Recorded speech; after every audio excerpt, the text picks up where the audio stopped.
ابرار نے اگر کچھ کیا تھا تو اس کا انتقام رومیلا سے لینے کی کیا ضرورت تھی؟ کیا فرق رہ گیا تم میں اور ابرار میں؟ اس نے اپنی ضد اور انا کے لیے اپنی بہن کی زندگی داؤ پر لگا دی۔ ٹھیک یہی حرکت تم نے بھی کی۔ تم نے بھی اپنی ضد اور انا کے لیے نہ صرف اپنی بہن کا گھر داؤ پر لگایا ہے بلکہ ایک بے گناہ معصوم لڑکی کی زندگی خراب کر دی ہے۔ اس کے گھر والے اس کے ساتھ ہوئے حادثے پر نہ شرمندہ ہیں اور نہ ہی فکر مند۔ انہیں تو صرف یہ فکر کھا رہی ہے کہ اس کی ذمہ داری پھر ان پر مسلط ہو گئی ہے۔ پہلے بھی انہوں نے اسے بوجھ کی طرح اٹھا کر پھینکا تھا، اب تو مطلقہ ہونے کے بعد بالکل ہی جو گیا گزرا رشتہ اس کے لیے آئے گا وہ اپنی جان چھڑانے کے لیے اس کے ساتھ رومیلا کو رخصت کر دیں گے، اور اس بار اس کی بربادی کے ذمہ دار تم سب بھی اتنے ہی ہوگے جتنا کہ ابرار ہے۔ نانی اماں کہتی چلی گئیں اور شاید مزید بولتی رہتیں کہ شگفتہ غفار کے پھوٹ پھوٹ کر رو پڑنے پر انہیں چپ ہونا پڑا۔ کمرے میں صرف شگفتہ غفار کی سسکیوں کی آواز گونج رہی تھی، باقی سب اپنی اپنی جگہ خاموش سوچوں میں گم کھڑے تھے۔ جب شگفتہ غفار کے رونے کی شدت میں تھوڑی کمی آئی تھی، ریاض غفار ٹوٹے ہوئے لہجے میں کہنے لگے، جو ہوا بہت برا ہوا۔ عالیہ نے بہت جلد بازی کا مظاہرہ کیا ہے، لیکن میں پھر بھی عالیہ کو قصوروار نہیں ٹھہراؤں گا۔ اگر ہم سب رومیلا کو کچھ بہتر طریقے سے قبول کر لیتے تو وہ یہ قدم بھی نہ اٹھاتا۔ اماں آپ ٹھیک کہہ رہی ہیں، اس بار اس کی بربادی کے ذمہ دار ہم سب ہوں گے۔ ریاض غفار کی بات نانی اماں کو مزید تپا گئی۔ وہ طنزیہ انداز میں کہنے لگی، اس کی بربادی کا چھوڑو، بلکہ یہ سوچ کر خوشی مناؤ کہ بریرہ کا مستقبل محفوظ ہو گیا ہے۔ وہ اب اس خطرے سے باہر ہے کہ ابرار کبھی اس راز کو فاش کر دے گا۔ تمہاری بیٹی خوش بس، اور تم دونوں کو کیا چاہیے؟ خاص طور پر شگفتہ کے تو کلیجے میں ٹھنڈ پڑ گئی ہوگی۔ شگفتہ غفار آنسو بھری آنکھوں سے ماں کو دیکھ کر رہ گئیں، جبکہ ریاض غفار آنکھوں کو ہتھیلیوں سے مسلتے ہوئے نڈھال سے انداز میں کہنے لگے، ہماری بیٹی نے اتنی تکلیف اٹھائی ہے، تبھی ہم دوسروں کی بیٹیوں کے درد کو سمجھ سکتے ہیں۔ آج ہم دونوں کے جلدی گھر آنے کی وجہ بھی یہی تھی کہ آج میں نے اپنی قسم توڑتے ہوئے عائشہ کی طرف جانے کا ارادہ کر لیا تھا۔ شگفتہ غفار چونک کر انہیں دیکھنے لگی، میں تمہیں ہی لینے آیا تھا کہ اگر تم میرے ساتھ چلو گی تو ہو سکتا ہے بلال تمہارے لحاظ میں تھوڑا بہتر طریقے سے پیش آئے، ورنہ اس بدتمیز سے تو کوئی بعید نہیں، وہ اپنی ساری پریشانیوں کی وجہ ہمیں گردانتے ہوئے گھر سے باہر نکال دے۔ آخر ہوا کیا ہے؟ شگفتہ غفار فکر مندی سے بولی۔ زوبیہ پاگل خانے سے بھاگ گئی ہے، آج تیسرا دن ہے اسے اور اس کا کچھ پتہ نہیں کہ وہ کہاں ہے۔ پہلی بار عالیہ نے زبان کھولی تو تھوڑی دیر کے لیے نانی اماں بھی رومیلا کو بھول کر زوبیہ کی بابت دریافت کرنے لگیں، تو عالیہ نے وہ سب بتا دیا جو اسے پتا تھا۔ صبح آفس میں اس کے پاس خرم کا فون آیا تھا۔ خرم نے اسے بتایا تھا کہ کل رات عائشہ اختر اس کے گھر آئی تھی اور انہوں نے اسے یہ دل خراش خبر سنائی ہے۔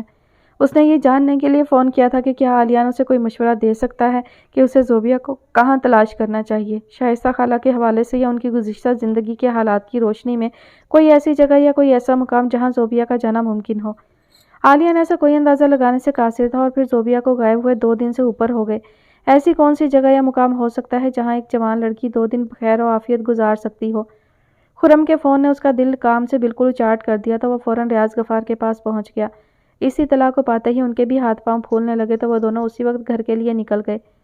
چلیں ابھی عائشہ کے گھر چلتے ہیں، میں ذرا ہاتھ منہ دھو کر آتی ہوں۔ شگفتہ غفار نے اٹھتے ہوئے اتنی آسانی سے رضامندی دے دی کہ عالیہ تک نانی اماں اور ریاض غفار کی طرح چونک کر انہیں دیکھنے لگا۔ بلال اختر جس طرح کے انسان تھے ان سے امید کم تھی کہ وہ ان کے ساتھ اچھی طرح پیش آئیں گے، اسی لیے ریاض غفار اور شگفتہ غفار نے ان دونوں گھرانوں کے بیچ کھڑی اجنبیت کی دیوار کو کبھی پاٹنے کی کوشش نہیں کی تھی۔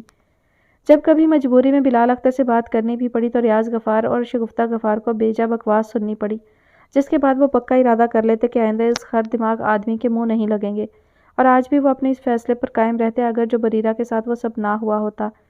بریرہ کے اغوا ہونے سے لے کر گھر آ جانے تک ان لوگوں نے ایک ایک لمحہ انگاروں پر گزارا تھا۔ اس وقت بلال اور عائشہ کیسا محسوس کر رہے ہوں گے یہ وہ بہت اچھی طرح سمجھ سکتے تھے۔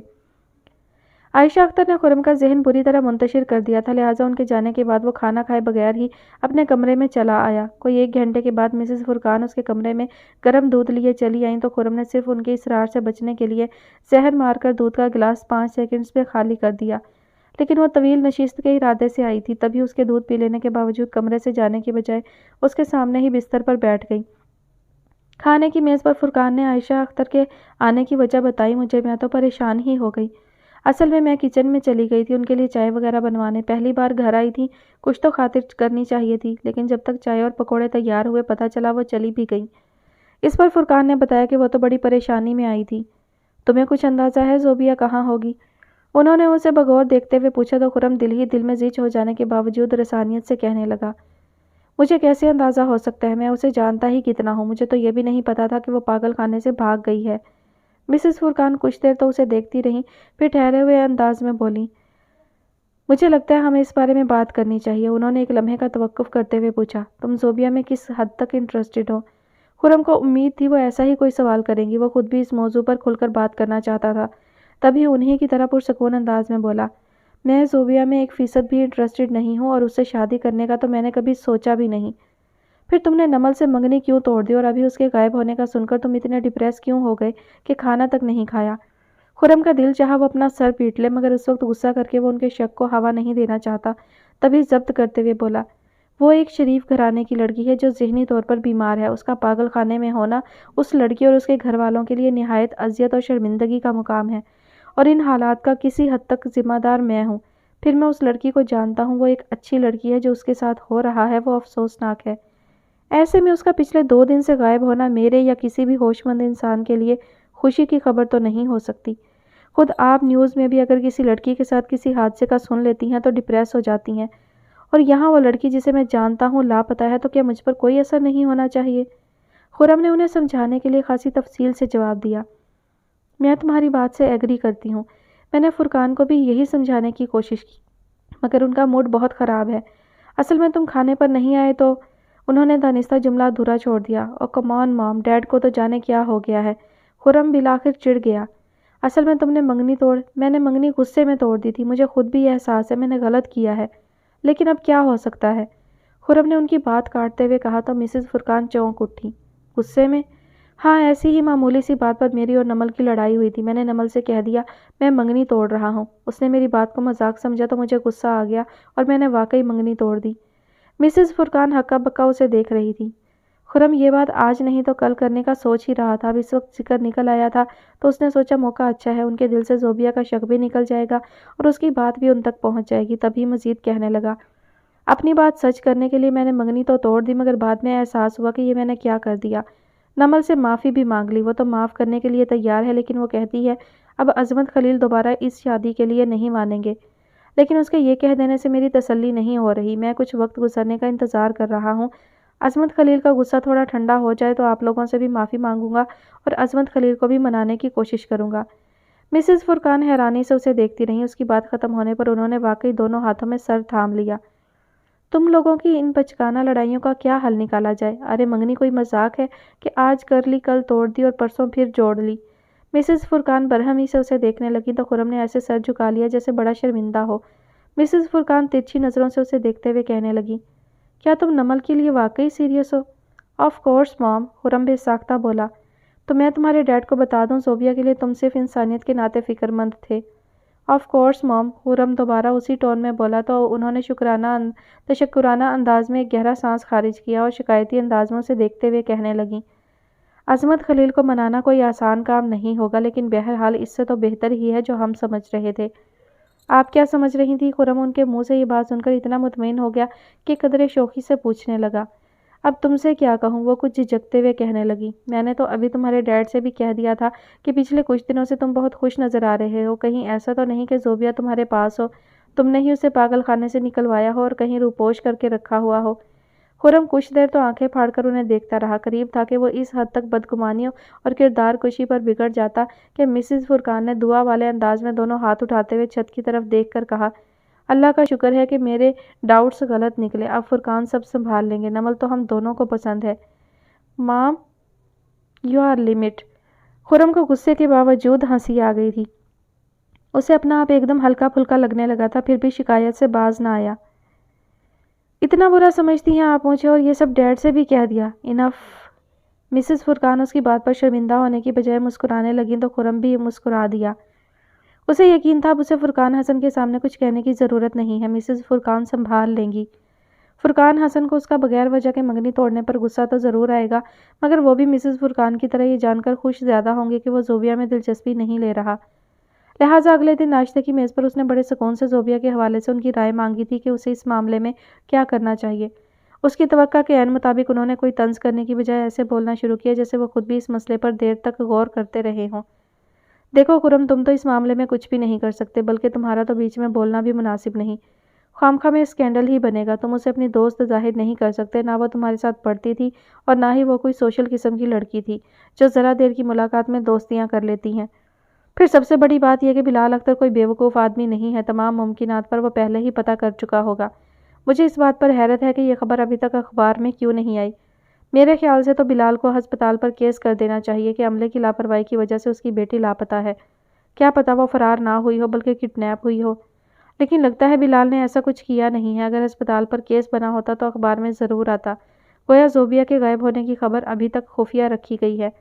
ہو سکتا ہے وہ اس لیے چھپا رہے ہوں کہ اس طرح زیادہ بدنامی ہوگی اور پھر اس کا جرم بھی ثابت ہو جائے گا کہ وہ سزا سے بچنے کے لیے بھاگ گئی۔ مسز فرقان نے بھی اپنی رائے کا اظہار کیا۔ ایک لڑکی جس کا ذہنی علاج چل رہا ہو، اس پر کیا جرم ثابت ہوگا اور اسے کیا سزا ہوگی؟ وہ ساری زندگی ٹریٹمنٹ کے نام پر وہیں پڑی رہے گی۔ ہاں، یہ بات تمہاری ضرور صحیح ہے کہ لڑکی ذات کا غائب ہونا بدنامی کا باعث ہوتا ہے۔ پہلے قتل کا الزام ہونا، پھر پاگل خانے میں داخل ہونا اور پھر آخر وہاں سے بھی بھاگ جانا یا کڈنیپ ہو جانا۔ گھر والوں کے لیے تو چاروں طرف سے بدنامی ہی بدنامی ہے، لیکن اس طرح بدنامی سے بچنے کے چکر میں وہ زوبیہ کا نقصان نہ کر دیں۔ جتنا وقت گزرتا جائے گا زوبیہ تو تلاش کرنا مشکل ہوتا جائے گا۔ فرقان حسن کا لہجہ سوچتا ہوا تھا۔ خیر، ہاتھ پر ہاتھ رکھ کر تو نہیں بیٹھے ہوں گے وہ لوگ۔ ان آفیشلی ساری کارروائی ہو رہی ہوگی۔ جب ہمیں سن کر اتنی فکر ہو رہی ہے تو ان کی تو اولاد ہے، ان کا جو حال ہو وہ کم ہے۔ خرم البتہ خاموش ہی رہا۔ فرقان حسن کا کہنا صحیح تھا، وہ اس معاملے میں کچھ خاص کر نہیں سکتا تھا، مگر وہ ایسے خاموش بھی نہیں بیٹھ سکتا تھا۔ وہ چاہتا تھا منظر عام پر آئے بغیر زوبیہ کو اپنے طور پر تلاش کرنے کی کوشش کرے، مگر اس کی سمجھ میں نہیں آ رہا تھا کہ شروعات کہاں سے کرے۔ اسی ششو پنج میں وہ یونیورسٹی پہنچ گیا۔ پہلا پیریڈ اٹینڈ کرنے کے بعد دوسرا پیریڈ فری تھا، لہٰذا وہ کلاس روم سے باہر نکل گیا۔ نادر صبح ناشتہ کیے بغیر گھر سے نکل آیا تھا۔ اس نے بھوک لگی کا شور مچایا ہوا تھا۔ خرم کا کچھ کھانے کا دل نہیں چاہ رہا تھا، لیکن ہارون کو بھی نادر کی طرح کینٹین جانے کے لیے تیار دیکھ کر وہ بھی محض وقت گزاری کے لیے ان کے ساتھ چل پڑا۔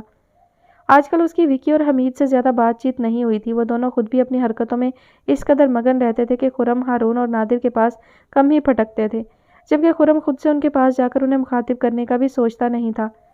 ابھی بھی ہارون اور نادر کے ساتھ آگے بڑھتے بڑھتے اچانک اس کی نظر نمل اور سنبل پر پڑ گئی، جو لائبریری میں داخل ہو رہی تھی۔ یار ایسا کرو تم دونوں کچھ کھا لو، مجھے تو بالکل بھوک نہیں ہے، بلکہ مجھے ایک کتاب ڈھونڈنی تھی، میں ذرا تب تک لائبریری کا چکر لگا لوں۔ لائبریری میں سر کھپانے کی کیا ضرورت ہے، نیٹ پر دیکھ لو، ہارون نے چھوٹتے ہی کہا۔ کون سی کتاب چاہیے تمہیں؟ نادر کے پوچھنے پر خرم کوئی فرضی نام سوچنے کی بجائے اکتائے ہوئے انداز میں بولا، ارے یار جاؤں گا تو ڈھونڈوں گا نا، مجھے پتا تھوڑی ہے کہ مجھے کون سی کتاب چاہیے۔ خرم یہ کہہ کر تیزی سے لائبریری کی جانب بڑھ گیا تاکہ وہ دونوں مزید کچھ نہ کہہ سکے۔ لائبریری میں داخل ہوتے ہی وہ متلاشی نظروں سے ادھر ادھر دیکھتا بالآخر نمل اور سنبل تک پہنچ ہی گیا۔ اس کی توقع کے عین مطابق وہ دونوں لائبریری کے بالکل آخری کونے میں سر جوڑے بیٹھی تھیں۔ کتابیں ان کے سامنے کھلی ضرور تھی، مگر ان کی توجہ ہرگز بھی کتابوں کی جانب نہیں تھی۔ ایسا لگ رہا تھا وہ دونوں کسی اہم مسئلے پر بات کر رہی تھی، بلکہ قریب آنے پر تو خرم باقاعدہ چونک اٹھا۔ نمل کی آنکھیں ایسے سرخ ہو رہی تھی جیسے وہ کافی دیر روتی رہی ہو۔ خرم تیزی سے ان کی ٹیبل پر دونوں ہتھیلیاں رکھتے ہوئے بولا، کیا ہوا نمل، تم ٹھیک تو ہو نا؟ اس کے لہجے میں اتنی بے چینی تھی کہ وہ دونوں چونک کر اسے دیکھنے لگیں۔ نمل اس پر نظر پڑتے ہی جلدی جلدی آنکھیں رگڑنے لگی، مگر خرم سب دیکھ چکا تھا، اب اسے ٹالا نہیں جا سکتا تھا۔ وہ اس کے سامنے والی کرسی گھسیٹ کر وہیں بیٹھ گیا تو نمل گھبرا کر چاروں طرف دیکھنے لگی۔ ان کے ارد گرد کی کرسیاں خالی پڑی تھیں، مگر کوئی بھی کسی بھی وقت آ سکتا تھا۔ نمل کے چہرے پر صاف تحریر لکھا دیکھ کر خرم دو ٹوک انداز میں بولا، تم مجھے جلدی سے یہ بتا دو کہ تم کیوں رو رہی تھی، میں ابھی اور اسی وقت یہاں سے اٹھ کر چلا جاؤں گا۔ خرم کوئی خاص بات نہیں ہے، بس ذرا۔ نمل نے جملہ ادھورا چھوڑ کر دوپٹے سے چہرہ صاف کرنا شروع کر دیا۔ تمہاری جیسی لڑکی بغیر کسی خاص بات کے تو نہیں رو سکتی، ضرور کچھ سیریس ہوا ہے۔ کہیں عظمت انکل نے تمہاری شادی تو نہیں طے کر دی؟ خرم اتنی سنجیدگی اور اتنی بے ساختگی سے بولا کہ نمل روتے چہرے کے ساتھ مسکرا دی۔ اس کی اس مسکراہٹ نے خرم کو اندر تک مطمئن کر دیا، گویا کم از کم یہ بات نہیں تھی جو اس نے سوچی تھی۔ اب چاہے جو بھی وجہ ہو، نمل کے رونے کی اس کی پریشانی آدھی رہ گئی تھی، پھر بھی پوچھنے سے باز نہیں آیا، بتاؤ نا آخر بات کیا ہے؟ بات کافی لمبی ہے، یہاں نہیں ہو سکتی، اور پھر جو ہو چکا ہے اس میں تم کچھ کر بھی نہیں سکتے۔ نمل کے چہرے پر بس لمحہ بھر کے لیے وہ مسکراہٹ ابھری تھی، اس کے بعد وہ ایک بار پھر سنجیدہ ہو گئی تھی۔ لیکن کچھ تو پتہ چلے، رشیدہ آنٹی تو ٹھیک ہے نا؟ خرم کے انداز میں اتنی بے قراری تھی کہ نمل اسے ٹال نہ سکی اور دھیمی آواز میں کہنے لگی، سب ٹھیک ہے، ایک لڑکا ہے حشام، اس نے خودکشی کر لی ہے، باقی اور کچھ نہیں ہوا ہے۔ نمل یہ کہتے ہوئے خود بخود تلخ ہو گئی، پھر اس نے مختصر الفاظ میں اسے حشام کے گرفتار ہونے سے لے کر خودکشی کرنے تک کے سارے حالات بتا دیے۔ کچھ لمحوں کے لیے خرم بھی چپ سا ہو گیا۔ بات واقعی دکھ کی تھی، البتہ ماحول کو گمبھیر ہوتا دیکھ کر سنبل نے قدرے شوخی سے کہنے کی کوشش کی، وہ نہیں چاہتی تھی کہ نمل اب مزید اس حادثے پر اپنا دل چلائے۔ ویسے ہی آج آپ نے نمل کو یونیورسٹی میں مخاطب کرنے کا رسک کیسے لے لیا؟ کیا اس لیے کہ بہت دن سے آپ دونوں کے متعلق فیس بک پر کوئی خبر نہیں آئی؟ اس کی بات پر خرم ہلکے سے مسکرا دیا اور کہنے لگا، خبر تو میرے پاس تھی، وہ سنانے کے جوش میں چلا آیا۔ کیسی خبر؟ نمل بھی اس کی طرف متوجہ ہو گئی۔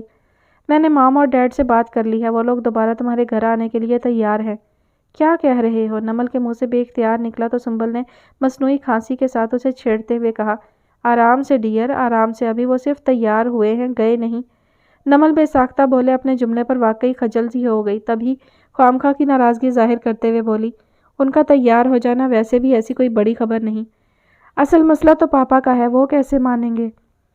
وہ بھی مان جائیں گے، ڈیڈ انہیں راضی کر ہی لیں گے، خرم نے محض نمل کو پرسکون کرنے کے لیے لاپرواہی سے کہا۔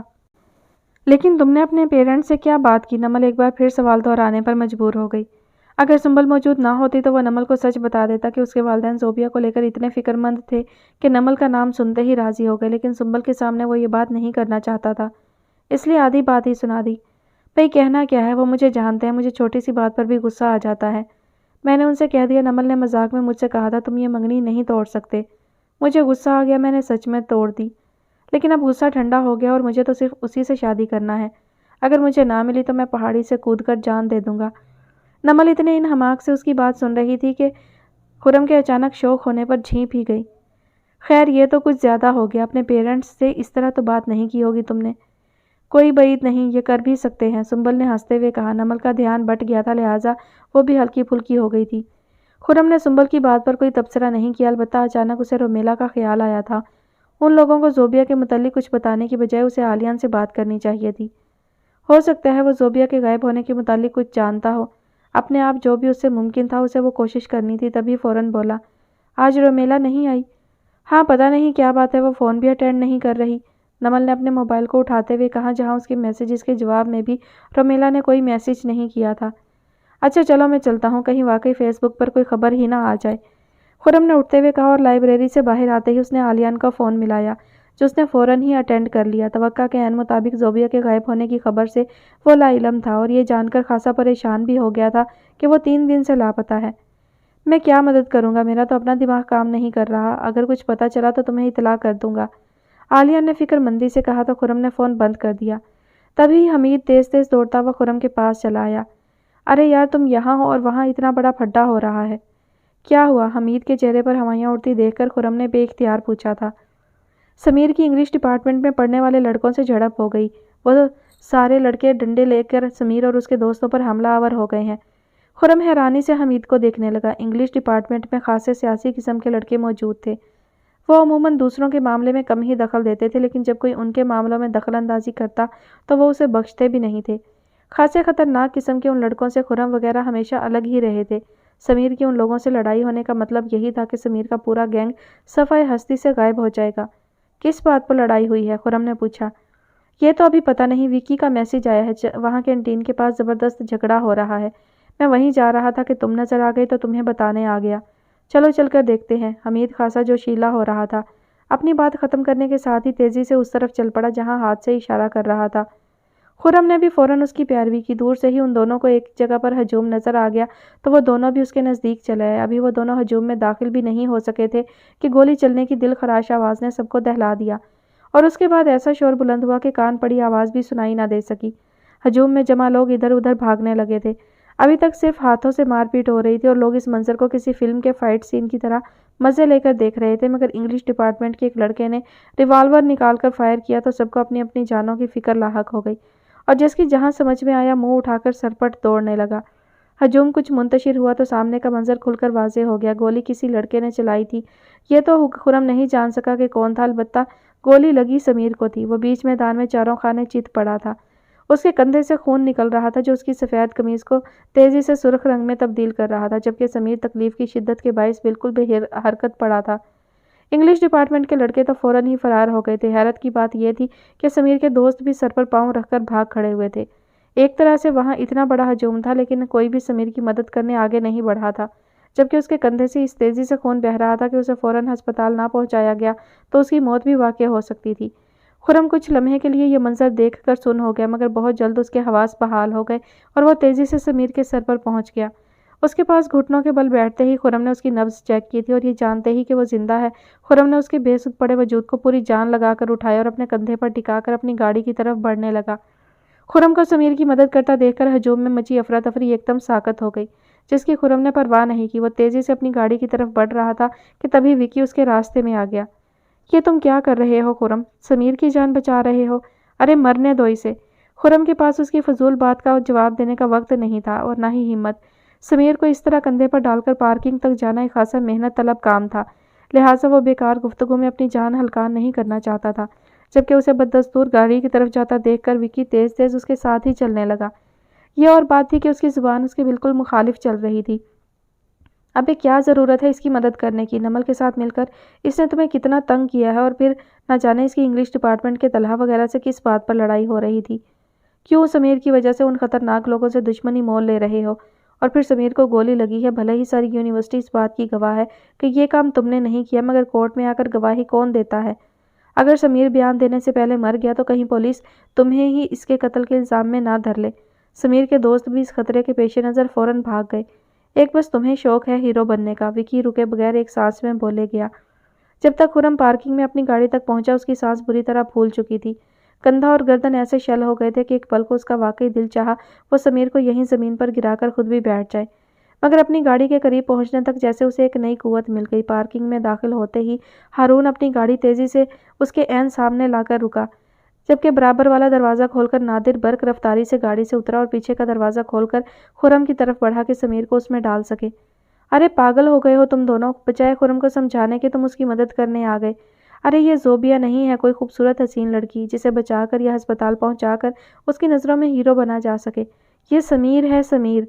ساری یونیورسٹی کو لگتا ہے کہ نمل نے سمیر کی خاطر کبھی خرم کو گھاس نہیں ڈالی، اور بالآخر اس کی وجہ سے ان کی منگنی بھی ٹوٹ گئی، اور تم اس کی جان بچانے کے لیے پولیس وغیرہ کے جھمیلے میں پڑنا چاہ رہے ہو۔ تم تینوں کا دماغ چل گیا ہے۔ وکی کی زبان کسی طور رکنے کے لیے تیار نہیں تھی، مگر خرم کی طرح نادر بھی خاموشی سے اسے گاڑی میں ڈالنے میں مصروف رہا اور وکی کو جواب تک دینا ضروری نہیں سمجھا۔ جب وہ کسی نہ کسی طرح اسے پچھلی سیٹ پر لٹانے میں کامیاب ہو گئے، تب انہوں نے خود بھی گاڑی میں بیٹھ کر تیزی سے گاڑی کے دروازے بند کیے اور وکی کو وہیں اکیلا چھوڑ کر اس پر دھول اڑاتے ہسپتال کی طرف جانے کے لیے گاڑی تیزی سے آگے بڑھا دی۔ سیٹ کی بیک سے ٹیک لگا کر خرم نے کئی گہرے گہرے سانس لی، اور جب اس کی حالت کچھ بحال ہوئی تو اس نے جیب سے موبائل نکالا اور فرقان حسن کے دوست جو محکمہ پولیس میں DIG تھے انہیں کال کرنے لگا۔ وہ فرقان حسن کے کافی اچھے دوست تھے۔ خرم کو یقین تھا ہسپتال کا عملہ سمیر کے کندھے میں لگی گولی کو دیکھ کر اسے لینے میں ٹال مٹول کرے گا، جبکہ سمیر کو فوری طبی امداد کی سخت ضرورت تھی۔ DIG صاحب کو فون کر کے وہ ہسپتال پہنچنے سے پہلے ہی ساری کارروائی عمل میں لا سکتا تھا۔ انہوں نے اس کا فون سنتے ہی سب سے پہلے یہی کہا، یہ تم کس پرابلم میں ہاتھ ڈال بیٹھے ہو؟ اب دعا کرو کہ وہ لڑکا پولیس کو سٹیٹمنٹ دینے سے پہلے مر نہ جائے، ورنہ تم مشکل میں آ سکتے ہو۔ خیر تم ہسپتال پہنچو، میں سب انتظام کرتا ہوں۔ خرم کو ان سے اسی جواب کی توقع تھی۔ فون بند کر کے اس نے سکون سے آنکھیں بند کر لیں اور سر سیٹ کی بیک پر گرا لیا۔ DIG صاحب نے واقعی ان لوگوں کے پہنچنے سے پہلے سب سنبھال لیا، لہٰذا ان کے پہنچتے ہی سمیر کو ہاتھوں ہاتھ لیا گیا۔ خون بہت بہہ جانے کی وجہ سے وہ مکمل طور پر بے ہوش تھا۔ یہ بے ہوشی ابدی بھی ہو سکتی تھی، مگر بہرحال اس وقت کچھ کہا نہیں جا سکتا تھا۔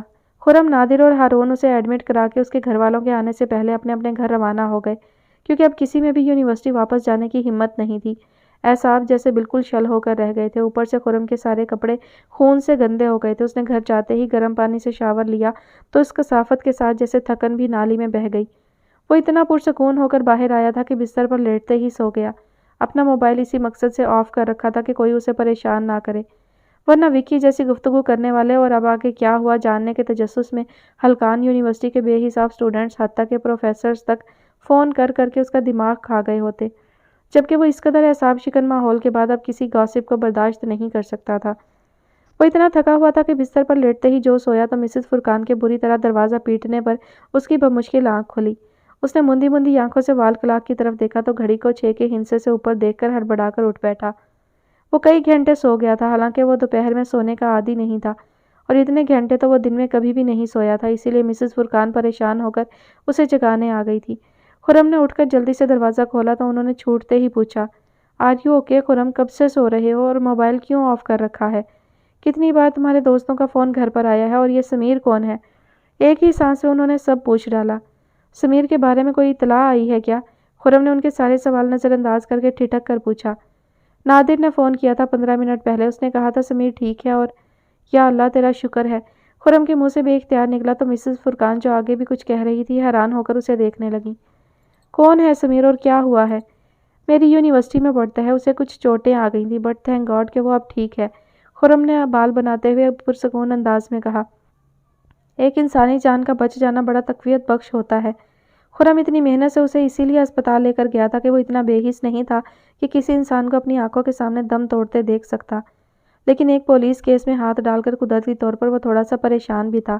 پہلے ہی زوبیا کو لے کر اس کی ذات کئی سوال اور شکوک کے دائرے میں رہی، اب وہ مزید کسی اسکینڈل میں انوالو ہونا نہیں چاہتا تھا، اور یہاں تو سمیر کے مر جانے کی صورت میں اس کے والدین بھی مشکل میں آ جاتے، لہٰذا سمیر کی جان بچ جانے کا سن کر وہ خود کو ایک دم ہلکا پھلکا محسوس کرنے لگا تھا۔ صرف چوٹیں آئی ہیں اسے؟ وکی تو کچھ اور کہہ رہا تھا۔ مسز فرقان کچھ مشکوک انداز میں اسے دیکھ رہی تھی۔ کیا کہہ رہا تھا وہ؟ خرم نے ذرا بھی پریشان ہوئے بغیر مسکراتے ہوئے پوچھا۔ اس کی زبان سمجھ میں آ گئی ہوتی تو تم سے پوچھنے کی کیا ضرورت تھی؟ پتہ نہیں کیسی لینگویج ہے اس کی، آنٹی بڑا پھڈا ہو گیا ہے۔ خرم کی تو واٹ لگ جائے گی، بس دعا کرے سمیر اڑنچھو ہونے سے پہلے پولیس کو بیان دے دے۔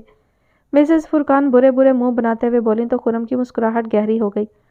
اسی لیے آپ نے گھبرا کر مجھے اٹھا دیا؟ پہلے آپ ایک کپ چائے پلائیں مزیدار قسم کی، پھر میں آپ کو بتاتا ہوں کہ کیا ہوا تھا۔ چائے تو میں پلا دوں گی، مگر میں نے اس لیے تمہیں گھبرا کر نہیں اٹھایا ہے کہ تمہارے دوست کی لینگویج اتنی خراب ہے، بلکہ کچھ دیر پہلے نمل کا فون آیا ہے، اس لیے تمہیں جگانا پڑا۔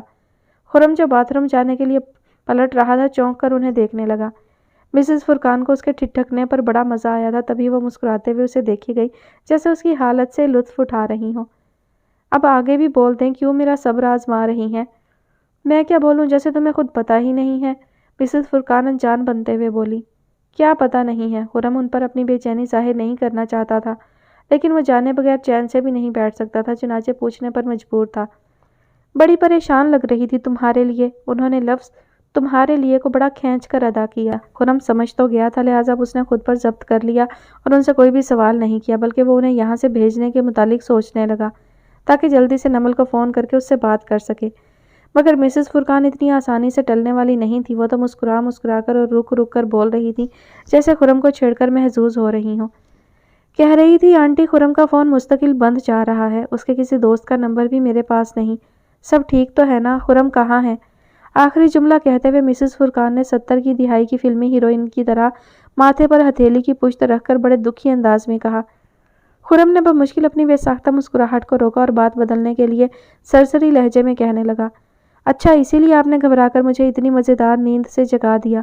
خرم کا اندازہ غلط نہیں تھا، یہ اور بات تھی کہ خرم کو مطمئن دیکھ کر مسز فرقان کی ساری پریشانی ختم ہو گئی، بلکہ نمل کا فون سن کر انہیں اتنی فکر ہوئی تھی کہ انہوں نے نمل سے کوئی اور بات بھی نہیں کی۔ وہ تو انہیں اب خیال آ رہا تھا کہ اس کے لہجے کی بے قراری سن کر انہیں تھوڑا بہت نمل کو بھی چھیڑنا چاہیے تھا۔ اس وقت پریشانی میں وہ یہ تو نہیں کر سکیں، البتہ اب خرم کو وہ اتنی آسانی سے معاف نہیں کرنے والی تھی۔ ظاہری بات ہے جس لڑکی سے تم نے مذاق میں منگنی ختم کر لی وہ تمہارے لیے آج بھی اتنی پریشان ہے، یہ جان کر مجھے فکر نہیں ہوگی کیا؟ اچھا آپ جا کر چائے بنوائیں میرے لیے، خرم نے انہیں آگے گھماتا دیکھ کر تیزی سے کہا تو وہ جان چھوڑتے ہوئے بھی ایک جملہ اس کی طرف اچھال گئیں۔ جب تم میرے ساتھ کھانے پر اس کے گھر گئے تب تم دونوں کا رویہ دیکھ کر مجھے ایسا لگا تھا جیسے تم لوگوں کا آپس میں کوئی تعلق ہی نہیں ہے، مگر آج… انہوں نے ایک معنی خیز مسکراہٹ کے ساتھ خرم کو سر سے پیر تک دیکھا اور سیڑھیاں اتر گئی۔ خرم کچھ دیر تو کھڑا مسکراتا رہا، پھر اپنا کمرہ بند کر کے اس نے موبائل اٹھا لیا۔ موبائل آن کرنے پر ان گنت میسیجز سامنے آ گئے، اس میں نمل کے بھی SMS موجود تھے، مگر وہ فی الحال پڑھنے کی بجائے اسے سننا چاہتا تھا، لہٰذا اسے کال ملانے لگا۔ نمل نے بھی دوسری گھنٹی پوری ہونے سے پہلے ہی فون ریسیو کر لیا۔ ہیلو خرم، کہاں ہو تم؟ میں کب سے تمہیں فون کر رہی ہوں۔ نمل کی آواز میں اتنی بے چینی تھی کہ کچھ لمحوں کے لیے خرم کچھ بول ہی نہیں سکا، اور ان کچھ لمحوں میں ہی نمل نے جانے کیا کچھ سوچ لیا، تبھی جھنجھلائے ہوئے انداز میں بولی، ہیلو خرم، تم کچھ بول کیوں نہیں رہے؟ کیا تمہیں پولیس نے اریسٹ کر لیا ہے؟ خرم کی بے اختیار ہنسی نکل گئی۔ مجھے پولیس کیوں اریسٹ کرے گی؟ میں نے کیا کیا ہے؟ لیکن یونیورسٹی میں تو سب یہی کہہ رہے تھے کہ پولیس تمہیں ہی گرفتار کرے گی۔ ہمارے ملک میں تو جو جان بچانے پہنچتا ہے سب سے پہلے اسی کو دھر لیا جاتا ہے۔ نمل بولتے ہوئے اچانک روحانسی ہو گئی تو خرم ایک دم سنجیدہ ہو گیا۔ اچانک اس کی ساری پریشانی خرم کو بخوبی سمجھ پہ آ گئی تھی۔ آج صبح ہی تو اس نے بتایا تھا حشام نامی ایک لڑکے کے بارے میں جسے پولیس نے بغیر کسی قصور کے حراست میں لیا تھا اور پھر 3rd ڈگری ٹارچر کر کے اسے ہمیشہ کے لیے معزور کر دیا، جس کے بعد چند دن پہلے اس کی زندگی کا اختتام خودکشی پر ہوا تھا۔ نمل نے جب سے یہ سنا ہوگا کہ وہ سمیر کو ہسپتال لے کر گیا ہے اور اب خود اسی کے خلاف پولیس کیس بن سکتا ہے، اس کی جان سولی پر اٹکی ہوگی۔ تمام ذرائع سے خرم کی خیریت معلوم کرنے میں جب وہ ناکام ہو گئی، تبھی اس نے سخت مجبوری کے عالم میں خرم کے گھر فون کیا، ورنہ اس کے گھر والوں سے بات کرنا، وہ بھی ان حالات میں کہ ان کے مابین رشتہ بظاہر ٹوٹ چکا ہو، نمل کے لیے ہرگز آسان نہ ہوگا۔ نہیں نمل، وہ بیچارے اور ہوتے ہیں جو پولیس کے مظالم کا شکار ہو جاتے ہیں، مجھ پر ہاتھ ڈالنا آسان کام نہیں ہے۔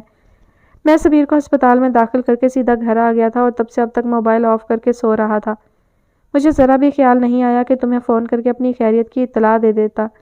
اصل میں مجھے اندازہ ہی نہیں تھا کہ تمہیں اتنے وہم ستا رہے ہوں گے۔ خرم رسانیت سے اسے سمجھانے لگا۔ دوسری طرف نمل جو اتنے گھنٹوں سے ایک عذاب میں مبتلا تھی، خرم کی خیریت سے ہونے کا سن کر ایک دم ہی پھوٹ پھوٹ کر رونے لگی۔ کیا ہو گیا ہے نمل؟ میں تو تمہیں بہت بہادر سمجھتا تھا، تم اتنی بزدل نکلی۔ خرم صرف اس کا دھیان بٹانے کے لیے اپنے لہجے کو شوخ بناتے ہوئے بولا، ورنہ حقیقتاً تو اسے دکھ ہوا تھا کہ نمل اس کی وجہ سے اتنی پریشان رہی۔ وہ مزے سے موبائل بند کیے سوتا رہا۔ تبھی نمل روتے ہوئے بولی، میں بہادر نہیں ہوں خرم، اور کچھ لوگوں کے معاملے میں تو بالکل بھی نہیں۔ امی، سنبل، رومیلا اور تمہارے لیے میرا دل بہت کمزور ہے۔ پہلے ہی حشام والے واقعہ کو لے کر میں اتنی ڈسٹرب تھی، اور پھر اس پر تمہارا سمیر کے لیے خود کو خطرے میں ڈالنا۔ اگر تھوڑی دیر اور تمہاری خیریت پتہ نہ چلتی تو میں تو شاید مر ہی جاتی۔ وہ اتنی بے ساختگی سے بولی کہ خرم کتنی ہی دیر اس کی بات کے سحر میں گرفتار خاموش کھڑا رہا۔ دوسری طرف نمل کو بھی اتنی دیر اپنی گھٹن نکالنے کا موقع مل گیا، مگر جب روتے ہوئے اس کی ہچکیاں بند گئی تب خرم کو بولنا پڑا، بس کرو یار، تمہارے آنسو مجھے شرمندہ کر رہے ہیں کہ میں سوتا رہا اور تم… ہاں تو تمہیں شرمندہ ہونا بھی چاہیے، ذرا شرم نہیں ہے تمہیں کہ کم از کم یونیورسٹی کے اور کسی شخص کو نہ صحیح مجھے ایک فون ہی کر دیتے۔ نمل نے بگڑ کر اس کی بات کاٹ دی۔ اوکے، ساری غلطی میری ہے، آئی ایم سوری۔ اصل میں نادر اور ہارون میرے ساتھ تھے۔ سمیر کو ہسپتال پہنچا کر ہم تینوں نے آپس میں طے کیا تھا کہ لوگوں کے سوالوں اور انکوائری سے بچنے کے لیے فی الحال کسی سے بات کریں گے اور نہ ہی ملیں گے۔ کچھ گھنٹوں میں سمیر کی حالت کا اندازہ ہو جائے گا، پھر پولیس اور طلحہ وغیرہ کے گروپ سے سمیر اور اس کے گھر والے خود ہی نپٹ لیں گے۔ میں اتنا تھک گیا تھا کہ آتے ہی سو گیا، ورنہ تمہارا میسج دیکھ کر تم سے تو بات کر ہی لیتا۔ لیکن خیر، وہ جو کہتے ہیں نا کہ ہر کام اچھے کے لیے ہوتا ہے، تو واقعی ٹھیک ہی کہتے ہیں۔ اگر اتنی دیر میں لاپتہ نہ رہتا تو تمہارا یہ روپ کبھی سامنے نہ آتا، بلکہ اگر مجھے اندازہ ہوتا کہ میرے لیے اتنا رو سکتی ہو تم، تو میں یہ منظر دیکھنے کے لیے بہت پہلے ہی سمیر کو خود ہی گولی مار دیتا۔ اپنی بات پر خرم خود ہی زور سے ہنسا، جبکہ نمل واقعی چڑ گئی۔ تمہیں مذاق سوچ رہا ہے خرم؟ تم اتنی بری سچویشن کو انجوائے کر رہے ہو، تمہیں پتہ ہے تم کتنی بڑی مشکل میں پھنس سکتے تھے۔ ہاں پھنس سکتا تھا، لیکن تمہاری اطلاع کے لیے عرض ہے کہ سمیر اب خطرے سے باہر ہے، لہٰذا وہ بیان دے گا اور اب مجھ پر کوئی بات نہیں آ سکتی۔ خرم بولا تو نمل جرا کرنے والے انداز میں کہنے لگی، ہاں مجھے پتہ ہے سمیر کو ہوش آ گیا ہے، تم سے تو کانٹیکٹ ہو نہیں رہا تھا، میں تب سے فیس بک آن کیے بیٹھی ہوں۔ حالانکہ یونیورسٹی کی یہ 3rd کلاس فیس بک میں نے کبھی سرچ نہیں کی۔ اتنے گھٹیا کمنٹس ہوتے ہیں کہ لوگوں کے دل چاہتا ہے کہ ان کے گھر میں گھس کر ان کی اتنی پٹائی کروں کہ دماغ ٹھیک ہو جائے سب کا۔ نمل کے چبا کر کہنے پر خرم ہنس پڑا اور اپنا کمپیوٹر آن کرتے ہوئے پوچھنے لگا، ایسا کیا لکھ دیا بیچاروں نے؟ کم از کم ان لوگوں کو بیچارہ تو مت کہو، ہم دونوں کو تو سب سے زیادہ اس فیس بک کو بھگتنا پڑا ہے۔ ابھی بھی سمیر کو گولی لگی ہے، معلوم نہیں وہ زندہ بچے گا یا نہیں۔ ایک انسان مر رہا ہے اور یہ بے حس لوگ اسے بھی ٹرائی اینگل لو سٹوری کہہ رہے ہیں۔ نمل شدید غصے میں بول رہی تھی۔ خرم کا کمپیوٹر آن ہو چکا تھا، اس کے سامنے بھی اس حادثے کو لے کر اتنے تبصرے تھے کہ سب کو پڑھنا ایک دقت طلب کام تھا۔ خرم سرسری سی نظر ڈالتا آگے بڑھتا گیا، لیکن سمیر اور اسے لگنے والی گولی کی بجائے اسٹوڈنٹس نے خرم کا اس کی جان بچانے کی کوشش پر زیادہ تعجب اور دلچسپی کا اظہار کیا تھا۔ نمل کا کہنا واقعی سچ تھا، کچھ لوگوں نے تو انتہا کر دی تھی۔ ان کا خیال تھا کہ نمل نے خرم سے منگنی سمیر کی خاطر توڑی تھی، لہٰذا جب سمیر کی طلحہ وغیرہ سے لڑائی ہو رہی تھی تب خرم نے کہیں سے چھپ کر سمیر پر گولی چلائی اور پھر خود ہی اس کی جان بچانے آ گیا۔ لیکن جن لوگوں کا یہ خیال تھا کہ خرم نے انسانیت کے ناطے یہ سب کیا ہے، انہوں نے نمل کو مشورہ دیا تھا کہ اسے سمیر کی بجائے خرم کا انتخاب کرنا چاہیے۔ کچھ تبصروں سے لگ رہا تھا کہ یہ یقیناً لڑکیوں نے لکھے ہیں، جنہوں نے یہاں تک لکھا تھا، سمیر جیسے چھچھورے لڑکے کے لیے نمل نے خرم جیسے ڈیشنگ بندے کو چھوڑ کر زندگی کی سب سے بڑی غلطی کی ہے۔ خرم اور سمیر کا تو کوئی مقابلہ ہی نہیں ہے، لہٰذا کم از کم آج خرم کی اس حرکت کے بعد نمل کو خرم کی طرف پلٹ جانا چاہیے، یعنی عقل کے ناخن لینے چاہیے۔ خرم بآواز بلند کمنٹس پڑھ رہا تھا جب نمل نے اس کی بات کاٹتے ہوئے آگے لکھے ایک اور تبصرے کی جانب اس کی توجہ مبذول کرائی۔ یہ بھی لگتا ہے کسی لڑکی نے ہی لکھا ہے کہ اب خرم کو چاہیے کہ نمل کے پلٹ کر آنے پر اسے بالکل گھاس نہ ڈالے، بلکہ یونیورسٹی کی ہی کسی اور لڑکی سے افیئر چلائے۔ نمل اسی قابل ہے۔